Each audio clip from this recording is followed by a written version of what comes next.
Election का 6 महीना पहले का पीरियड को इलेक्शन पीरियड माना जाता है। हम लोग ऑलरेडी इलेक्शन पीरियड में एंटर कर चुके हैं। शुरू हो गई चुनाव की तैयारी।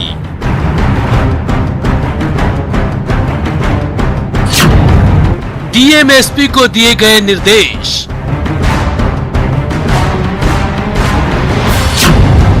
कोरोना के बीच तैयारी शुरू। तय समय पर ही होंगे चुनाव।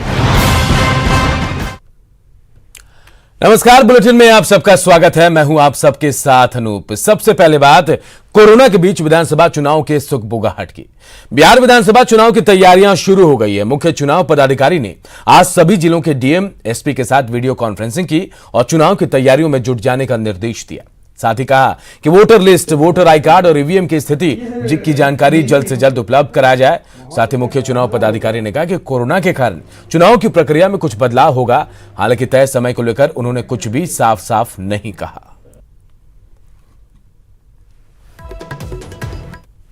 क्या क्या देखिए, हम लोग का बहुत सारे पहलुओं पर डिस्ट्रिक्ट मजिस्ट्रेट से और डिप्टी इलेक्शन ऑफिसर्स के साथ बातचीत हुई है वीडियो कॉन्फ्रेंस के माध्यम से। तो हम लोग का यही है कि जैसे हम लोग को विशेष पुनरीक्षण चलाना है, ईवीएम और वीवीपैट को हम लोग को 3 राज्य से प्राप्त कराना है। उसके बाद फर्स्ट लेवल चेकिंग कराना है। हम लोग को इलेक्शन का पूर्व तैयारियां सभी करना है। जो इलेक्शन का 6 महीना पहले का पीरियड को इलेक्शन पीरियड माना जाता है। हम लोग ऑलरेडी इलेक्शन पीरियड में एंटर कर चुके हैं। तो उसमें जो भारत निर्वाचन आयोग ने एक इलेक्शन प्लानर बनाया है, उसमें जो जो इवेंट्स है, एक्टिविटीज है, वो सब हम लोग को उस टाइम लाइन के मुताबिक करना पड़ेगा। यदि इलेक्शन भारत निर्वाचन आयोग निर्णय लेता है कि आप लोगों को विशेष पुनरीक्षण कराना है, तो हम लोग कराएंगे। और इस चुनाव आयोग की तैयारियों के क्या मायने हैं, इसको भी जरा समझ लेते हैं हम। देखिए, 29 नवंबर 2020 यही वो तारीख है जो विधानसभा का कार्यकाल जब खत्म होगा। जी हां, बिहार विधानसभा का कार्यकाल खत्म होगा इस तारीख को। और नियम के मुताबिक 29 नवंबर 2020 के पहले चुनाव कराना जरूरी है। और कोरोना संकट की वजह से चुनाव कराना थोड़ा मुश्किल जरूर लग रहा है। और चुनाव के 6 महीने पहले से इसकी तैयारियां शुरू हो जाती है। तय समय पर चुनाव हुआ तो तैयारी को लेकर अगर हम मान ले तो समय कम मिलेगा, क्योंकि हम इलेक्शन पीरियड में ऑलरेडी इंटर कर चुके हैं। जो 6 महीने की तैयारी है उसको लेकर हम कह सकते हैं समय थोड़ा कम मिलेगा। बढ़ते आगे, चुनावी सरगर्मी के बीच बिहार में अमित शाह की रैली की तारीख बदल गई है। अब 7 जून को अमित शाह ये रैली करेंगे। ये रैली वर्चुअल माध्यम से होगी, जिसमें 1 लाख लोगों को जुटाने का लक्ष्य है। आपको बता दें कि पहले इसकी तारीख 9 जून रखी गई थी, लेकिन अब इसकी तारीख को बदला गया है। बीजेपी के प्रदेश अध्यक्ष संजय जायसवाल ने इसकी जानकारी दी। इधर बीजेपी की वर्चुअल रैली के बदले आरजेडी गरीब अधिकार दिवस मनाएगा। इस मामले पर एनडीए और आरजेडी के बीच जुबानी जंग छिड़ी हुई है।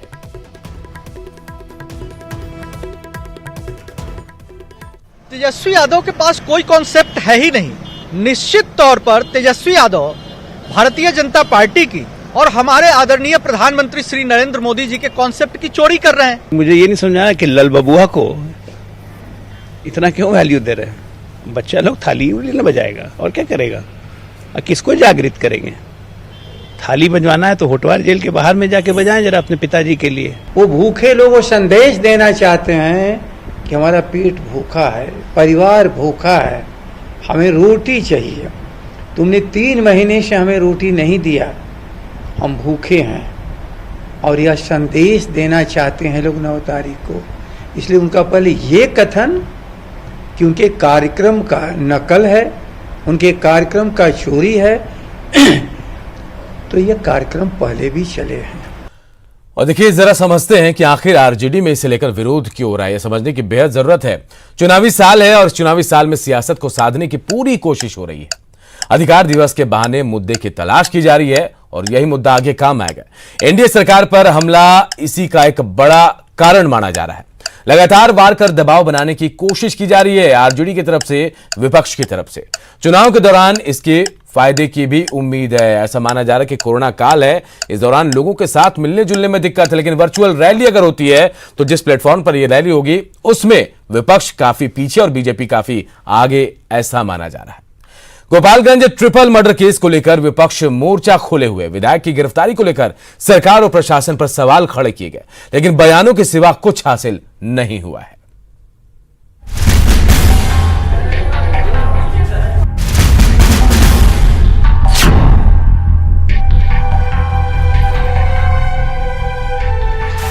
अमरेंद्र पांडे और पप्पू पांडे जो सत्ताधारी दल का, नीतीश जी का जो चहेता जो विधायक है, उसके खिलाफ कई साक्ष्य हैं। कब तक गिरफ्तार होगा पप्पू पांडे? आखिर मुख्यमंत्री जी कौन सा शुभ मुहूर्त देख रहे हैं कि विधायक जो है पप्पू पांडे, जो आदतन अपराधी है, उसके 3 महीने का कॉल रिकॉर्ड निकाला जाए? ये साक्ष्य को जुटा रहे हैं, साक्ष्य को मिटा रहे हैं।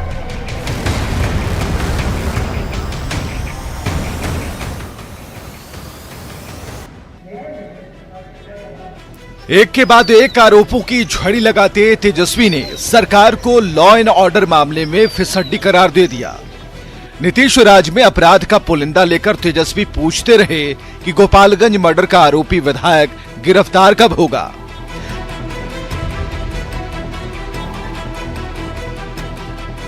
पूछते रहे कि पुलिस तंत्र की सांठगांठ तो नहीं है। यहां राक्षस राज आ गया है और यहां सुशासन के लोग जो है संरक्षण देने का काम कर रहे हैं, तो अपराधियों को बचाने वाला भी अपराधी। इसलिए आप देखिएगा कोई कार्रवाई क्यों नहीं की गई। इतने मामले हैं, इसमें तो एसटीएफ ने साफ साफ कह दिया, नाम है। शूटर आते हैं, उनके AK-47 रहते हैं, उनके पास पैसे दिए जाते हैं, ये सारा मामला है। तो क्यों नहीं कार्रवाई की जा रही है? कब तक गिरफ्तारी होगी? सवालों की लंबी लिस्ट एक तरफ और जेडीयू के प्रधान महासचिव केसी त्यागी का जवाब एक तरफ। गोपालगंज ट्रिपल मर्डर मामले में प्रतिक्रिया समय, काल और परिस्थिति के शब्दकोश में फंस गई। हालांकि तेजस्वी के अस्तित्व पर ही उन्होंने सवाल खड़ा कर दिया। जो तेजस्वी यादव और जो आरजेडी जो पॉलिटिक्स कर रहे हैं, वो राजनीति नहीं है। राजनीति करने के दिन 3-4 महीने के बाद आएंगे, और पिछले 4 साल से भी उन्हें 1000 मौके उपलब्ध थे जब वो राजनीति कर सकते थे। गोपालगंज मामले पर विधायक की गिरफ्तारी पर अड़े विपक्ष के सवालों का जवाब कभी कविता तो कभी लालू राज में अपराध के ग्राफ के लाल निशान को दिखाकर दिया जाता रहा है। लेकिन विधायक कहां हैं, कब गिरफ्तारी होगी, इस पर सन्नाटा पसरा है। दिल्ली से अमितेश, पटना से अमित कुमार, न्यूज़ 18। और अब बात असुरक्षित सफर की। कोरोना काल में अगर आप सफर करते हैं तो सतर्क रहना बेहद जरूरी है। सतर्कता खत्म तो सुरक्षा भी खत्म। यह हम इसलिए कह रहे हैं क्योंकि आज कुछ ऐसी तस्वीरें सामने आई जो परेशान करने वाली है। आप खुद देखिए।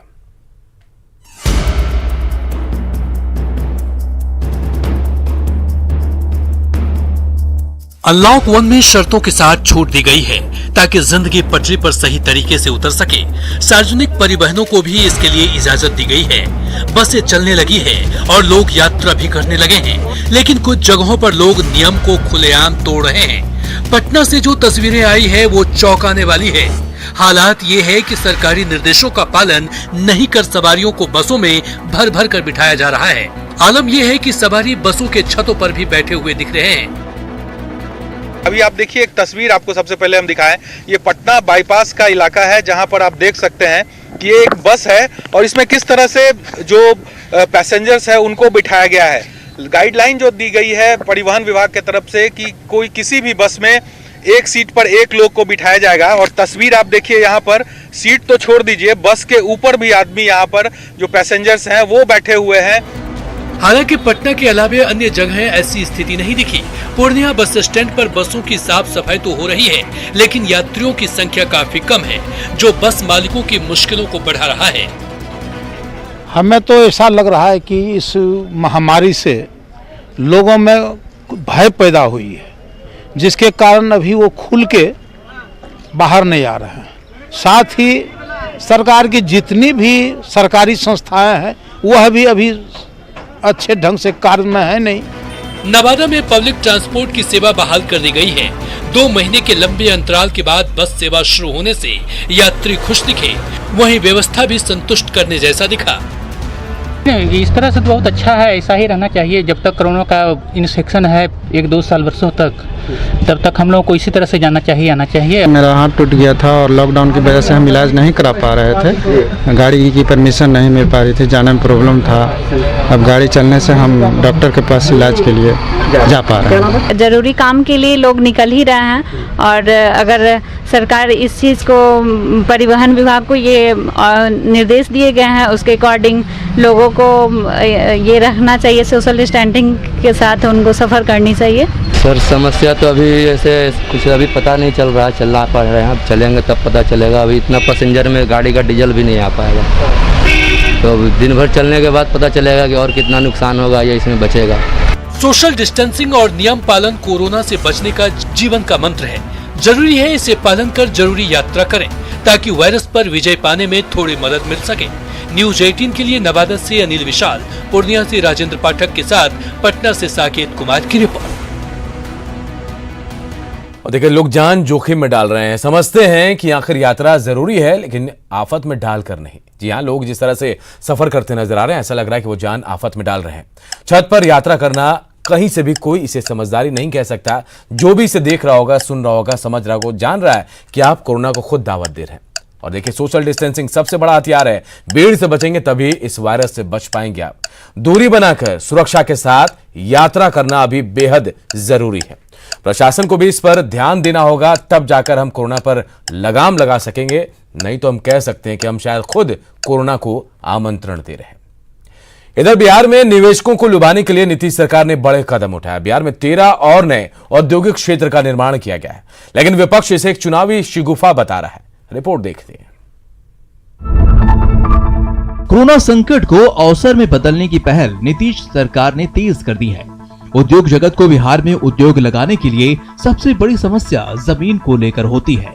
इस समस्या को दूर करने के लिए उद्योग विभाग ने बिहार में 13 और नए औद्योगिक क्षेत्र की स्थापना की है। एक नजर डालते हैं 13 नए औद्योगिक क्षेत्रों पर। बिहार में 13 नए औद्योगिक क्षेत्र। नवादा का वारसलीगंज 73.58 एकड़ जमीन, गया का गुंडाडू 27 एकड़ जमीन, बिहटा फार्म लैंड और बक्सर नवानगर फार्म लैंड 780 एकड़ जमीन, पूर्वी चंपारण का सुगौली फार्म लैंड 55 एकड़ जमीन, मुजफ्फरपुर का मोतीपुर फार्म लैंड 897 एकड़ जमीन, गोपालगंज का हथुआ डिस्टिलरी 105 एकड़ जमीन, वैशाली का गोरौल 54 एकड़ जमीन, सिवान और न्यू सिवान का 61 एकड़ जमीन, मधुबनी का लोहट और सकरी फार्म लैंड 250 एकड़ जमीन, पूर्णिया बनमनखी 118 एकड़ जमीन। उद्योग विभाग ने एक बड़ी पहल करते हुए बंद पड़े शुगर इंडस्ट्री के लगभग 2400 एकड़ जमीन को अधिग्रहण किया है। वजह साफ है, उद्योग विभाग इसी 2400 एकड़ जमीन के मद्देनजर उद्योगपतियों को ये भरोसा दिलाने में जुटा है कि बिहार में अगर वो निवेश करने आते हैं तो उन्हें जमीन का समस्या का सामना नहीं करना पड़ेगा। दरअसल भारत सरकार ने 20 लाख करोड़ की राशि का ऐलान किया है। उसमें सबसे बड़ी राशि एमएसएमई उद्योग के लिए है। बिहार जैसे राज्य में एमएसएमई उद्योग की काफी संभावना है। इसी को देखते हुए उद्योग विभाग ने निवेशकों को होने वाली जमीन की समस्या को दूर करने का फैसला किया है। देखिए, एक जमीन भी समस्या रही है, तो माननीय मुख्यमंत्री जी के प्रयास से और हम लोगों ने 2484 एकड़ जमीन जो शुगर फैक्ट्री के थे 13 जगहों पर, उसको हम लोगों को हस्तांतरित किया गया। बिहार में अब तक 52 औद्योगिक क्षेत्र थे। 13 और नए औद्योगिक क्षेत्र के बन जाने से कुल औद्योगिक क्षेत्रों की संख्या 65 हो गई है। लेकिन पहले से जो औद्योगिक क्षेत्र हैं, उनमें से कईयों में अभी भी जमीन की समस्या है। बिहटा औद्योगिक क्षेत्र की कंपनियां जमीन की किल्लत के कारण कंपनी का विस्तार नहीं कर पा रही है। उद्योग जगत सरकार के फैसले का स्वागत कर रही है, साथ ही इस ओर भी ध्यान देने की बात कह रही है। वहीं विरोधी दल इसे मात्र एक चुनावी शिगुफा बता रहे हैं। ये अच्छी पहल है कि नया इंडस्ट्रियल एरिया सरकार ने कुछ चीनी मिलों के ज़मीनों को लेके ट्रांसफ़र करके बिहेड़ा को बनाया है, कि अच्छी पहल है। पर ये पहल जो है एक क्राइसिस में लिया गया हुआ पहल है। आज 15 साल से बिहार में कोई नया इंडस्ट्रियल एरिया को नहीं बनाया गया। अगर ये 15 सालों में ये कार्यक्रम छोटे छोटे स्तर पर होता तो आज यहाँ औद्योगिकरण हो जाता, लेकिन जब पहली बार नीतीश कुमार जी सत्ता में आए थे तो उन्होंने इस एजेंडे को बड़ी प्रमुखता से रखा था कि हम बिहार से पलायन रोकेंगे, बिहार में हम उद्योग को बढ़ावा देंगे। 15 वर्षों में तो आप कुछ कर नहीं पाए, और अब जब आप देख रहे हैं कि हमारे जो प्रवासी लोग थे उनका लोड बिहार पर बढ़ने जा रहा है और चुनाव सर पर है बिहार का 3 महीनों के अंदर, तो आप सोच रहे हैं कि एक शिगुफा देते हैं हम। कोरोना संकट में बिहार में करीब 20 लाख से ज्यादा प्रवासी मजदूर वापस लौट चुके हैं। सीएम नीतीश कुमार के सामने सबसे बड़ी चुनौती इन मजदूरों को काम दिलाने की है। इसी के मद्देनजर राज्य सरकार कई बड़े फैसले ले रही है। चुनाव सिर पर है, ऐसे में विरोधियों के आरोप में भी दम है। काश ये फैसले पहले ले लिए गए होते तो आज बिहार की स्थिति कुछ और होती। न्यूज़ 18 के लिए पटना से आनंद अमृतराज की रिपोर्ट। इधर कोरोना संकट के बीच वापस बिहार लौटे मजदूरों को पंजाब और हरियाणा से बुलावा आ रहा है। फैक्ट्री संचालक मजदूरों को फोन कर आने की अपील कर रहे हैं। हालांकि मजदूरों का कहना है कि अगर बिहार सरकार यहीं पर रोजगार का इंतजाम करे तो ये दोबारा काम के लिए दूसरे राज्य नहीं जाना चाहेंगे। मिलेगा रोजगार तो बाहर जाने का कोई आवश्यकता नहीं पड़ेगा।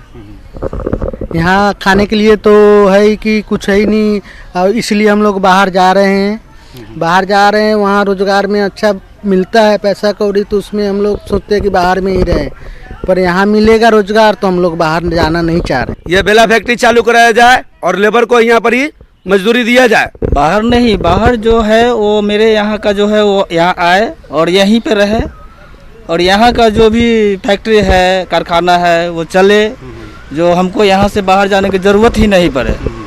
और बाहर जाएंगे, बाहर से कॉल आ रहा है तो बाहर वाले खुद अब यहाँ से जाने के बाद वहाँ कोई व्यवस्था नहीं हो पाता है, न रहने का ठिकाना रहता है, न खाने का ठिकाना रहता है।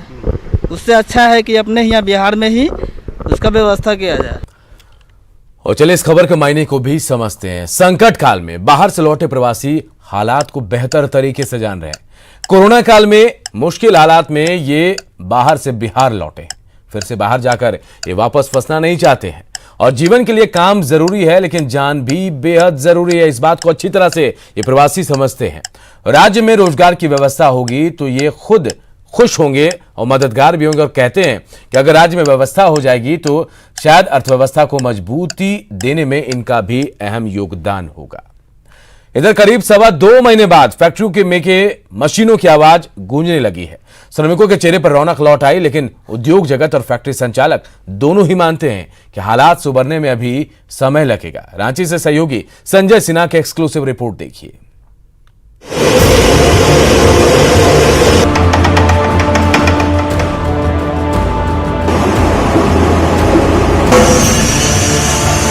मशीनों से आ रही खड़खड़ की आवाज, वेल्डिंग मशीनों से निकल रहा रोशनी का फव्वारा बता रहा है कि फैक्ट्रियों में जिंदगी पटरी पर लौटने लगी है। फैक्ट्रियों में काम शुरू हो गया है। मजदूरों के चेहरे पर मुस्कान लौट आई है। उम्मीदों की किरणें दिखाई पड़ने लगी हैं, जो बता रही है कि अब भूख से मरने की नौबत नहीं आई। पहले बहुत दिक्कत था, खाने उने में बहुत दिक्कत हो रहा था। ये सब अब चालू हुआ है काम, तो अब जाके इससे फायदा होगा। सर परेशानी बहुत दूर हो गई सर, खर्चा वर्चा में कमी हो गई थी सर। काम शुरू हुआ तो पैसे भी आना है, 2 रोटी भी मिलना चालू हो गया सर। इसमें हमें बहुत काफ़ी मुश्किलों का सामना करना पड़ा। पारिवारिक मैटर से लेकर के सब कुछ, मतलब बहुत काफ़ी परेशानी हुई हम लोगों को 2 महीने झेलने में। चाहे कुशल श्रमिक हो या अकुशल श्रमिक, सभी मानते हैं कोरोना का काल मुश्किल भरा है, लेकिन मशीनों की घड़घड़ाहट में वो अपनी परेशानी जल्द ही भूल जाएंगे और अपने खून पसीने से उम्मीदों की लौ को फिर से जला देंगे। अब अच्छा लग रहा है, टाइम पास नहीं हो रहा था, लॉकडाउन हो गया था तो अब टाइम भी पास हो रहा है। घर में रहते रहते शरीर भी थोड़ा ठीक नहीं लग रहा था। अब अच्छा लग रहा है। 2 महीने से बंद थे तो थोड़ा सा दिक्कत हो रहा था, अब खुल गए तो थोड़ा ठीक लग रहा है। अब घर से बाहर निकले तो अच्छा लग रहा है, थोड़ा सा बढ़िया महसूस हो रहा है। काम धंधा चल रहा है तो काफ़ी कठिनाई का सामना करना पड़ा, और उसके बाद इंडस्ट्रीज खुली तो उससे सुविधा हुआ, कुछ पैसा भी मिला, और उससे हम लोग जो काम करते हैं उससे हम लोग को बेनिफिट। मशीनें भले ही स्टार्ट हो गई हों, लेकिन इन्हें रफ्तार पकड़वाने में अभी काफी वक्त लगेगा, क्योंकि करीब 2 महीनों के ठहराव से इन फैक्ट्रियों में फाइनेंशियल जंग लग चुका है। जिसे सरकारी ऑयल और लुब्रिकेंट की जरूरत है। काम चालू किए हैं, कच्चा रॉ मटेरियल आना है, काम को चालू करना है और सरकार से जो प्रोत्साहन मिला है वो अभी हम तक नहीं पहुंचा है। हमारी इंडस्ट्री सक्षम है यहाँ पर MSME जो सरकार को सप्लाई कर सके, बस सरकार को इनिशिएटिव लेना है कि हमसे सप्लाई करें। तो कॉस्ट ऑफ कैपिटल नगण्य रखना होगा, इनको 0% 1% रेट ऑफ इंटरेस्ट पर ये फाइनेंस उपलब्ध कराना होगा, तभी हिम्मत कर सकेगा लोग। राज्य सरकार को भी इसमें पहल करते हुए आगे बढ़ना चाहिए, क्योंकि आज यहाँ के लोगों को ही रोजगार मिलेगा, हमारे लोगों को ही रोजगार मिलेगा, साथ ही साथ यहाँ का व्यापार भी बढ़ेगा। उद्योग जगत हो या फैक्ट्री संचालक या फिर झारखंड चैम्बर, सभी ने केंद्र सरकार के चैंपियन पोर्टल को MSME के लिए अच्छी पहल बताया है। अब जरूरत है इस सिंगल विंडो सिस्टम को जल्द से जल्द अमली जामा पहनाने की। फैक्ट्रियों में गूंज भले ही शुरू हो चुकी हो मशीनों के शुरू होने की, लेकिन जमीन पर अभी बहुत कुछ होना बाकी है, जिनकी बात अभी जो फैक्ट्री संचालक कर रहे थे। और क्योंकि फैक्ट्रियों को भी मुस्कुराना है और श्रमिकों को भी, लिहाजा सरकार को भी इसमें पहल करनी होगी। रांची के तुपुदाना से कैमरामैन संजय सिंह के साथ संजय सिन्हा, न्यूज 18 रांची। इधर बिहार में प्राइमरी शिक्षकों की बहाली प्रक्रिया को हरी झंडी मिल गई है। एनसीटी से पत्र जारी होते ही शिक्षा विभाग ने इसके लिए हरी झंडी दे दी। प्राथमिक शिक्षा निदेशक डॉक्टर रंजीत सिंह ने इसकी जानकारी दी। उन्होंने कहा कि 94,000 पदों पर शिक्षकों की बहाली होगी। वहीं NIOS से डीएलएड पास अभ्यर्थी भी इसमें अप्लाई कर सकेंगे। बहाली की प्रक्रिया 3 महीने में पूरी होगी और अच्छी बात यह है कि पहले से आवेदन दिए अभ्यर्थियों को दोबारा आवेदन करने की जरूरत भी नहीं है। पहले डीएलएड NIOS से जिन्होंने किया था, एनसीटी ने उसको मान्यता नहीं दिया था। बाद में जब माननीय उच्च न्यायालय पटना द्वारा ऑर्डर आया कि 30 दिनों का समय उनको दिया जाए, इस मार्गदर्शन के आलोक में हमने विधि विभाग और एनसीटी को पत्र लिखा था कि आप मुझे बताएं कि क्या करना है। एनसीटी ने ग्रीन सिग्नल दिया है और कहा है कि उसको मान्यता दी जाएगी। स्पेशली MHRD मिनिस्टर साहब ने भी टीवी पे भी आके और उन्होंने कहा था कि माननीय उच्च न्यायालय द्वारा जो निर्णय किया गया है उसको हम सम्मान करते हैं। इसी आलोक में 30 दिनों का समय हमें देना था, तो उस 30 दिनों का समय देते हुए हम नियोजन की प्रक्रिया फिर से शुरू करेंगे। लेकिन जिन लोगों ने पहले से अप्लाई कर दिया था उनको फिर से नियोजन इकाई में जाकर अपना आवेदन देने की कोई जरूरत नहीं है। केवल NIOS DLED जिन्होंने किया है उनके लिए शेड्यूल हम जारी करेंगे और चूंकि माननीय उच्च न्यायालय द्वारा 30 दिन का समय निर्धारित है, 30 दिन का उनको समय दिया जाएगा, वहां वो अप्लाई करेंगे। और इस बुलेटिन में फिलहाल इतना ही, लेकिन खबरें लगातार जारी है। देखते रहिए न्यूज 18 बिहार।